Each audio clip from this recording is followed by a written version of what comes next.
Өзбекстанға барып келдіңіз ғой, көкпарға. Енді аты шулы көкпар болды енді. Білмеймін, сұмдық сұрапыл көкпар дейміз ба, не дейміз, ондай көкпар тарихта болмады ау негізі. Сол кезде енді ол жақта өзінің палуандарын қалай ұлықтайды екен, бізде қандай екен осы жағдай, осы сұрақ енді бұл жерде, конечно, мен ішім ауыратын жер да, бұл действительно ішім күйетін жер. Өзбекстанмен салыстыратын болсақ, ол жерде шабандоз палуанға деген құрметті ол бөлек бұл жерде. Олар действительно признавать етеді, шабандоздар құрметтейді, қандай үлкен құрмет көрсетеді ол жерде. Ол жерде жоқ, бізде мысалы Ерсайын, Байдыбек или Ғалымжан салса, постоянно осылар салады деп көре алмай нетеді. Ешкім құттықтамайды біздің палуандарымыз. Ол жерде олай емес. Ол жерде Руслан бар, Сайпы бар, Мірлер бар, Бобыршақ бар мысалы. Ол жерде олардың футболкаларын, нелері, фанаттар бар ғой, футболкаларын киіп алып келеді. Көп плакаттар, футболдағы сияқты плакаттарын алып, үлкен плакаттарын алып та сөйтіп айғайлап, қошеметтеп сөйтіп жүреді оларды. Действительно фанаттар жақсы көреді оларды.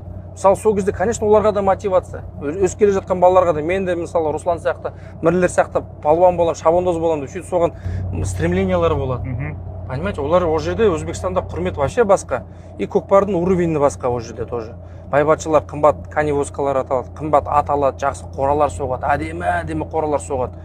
Ақшаны соған бәрі жаратады да оларда. И көкпар бергенде мысалы уже Байтөре деген кісі бол, 3 жыл, жоқ енді мен бардым, 5-6 жыл болды көкпарларына барып жүрген. Соңғы міне 3 жыл үлкен салымдар болып жатыр. Біздің салымдармен салыстырмайды. Бізде мысалы ең үлкен көкпар там көп болса бір енді 30-40 миллион болған шығар. 50 миллион дейікші, 50 миллион теңге. Ол жерде енді былай қарағанда соңғы көкпар 1 миллиард теңге болды. 1 миллиард теңге салым болды. Сондай көкпарлар болады. Ол сонда енді бай адам жалпы бір жылда осылай көкпар беру, елдің батасын алу жалпы. Көкпардың да өзі әубастағы дәстүр солай ғой, елдің батасын алу. Елдің батасын көңілінен шығу. Енді бай батшы, ақшасы бар, ол ақшаны өзімен алып кетпейді.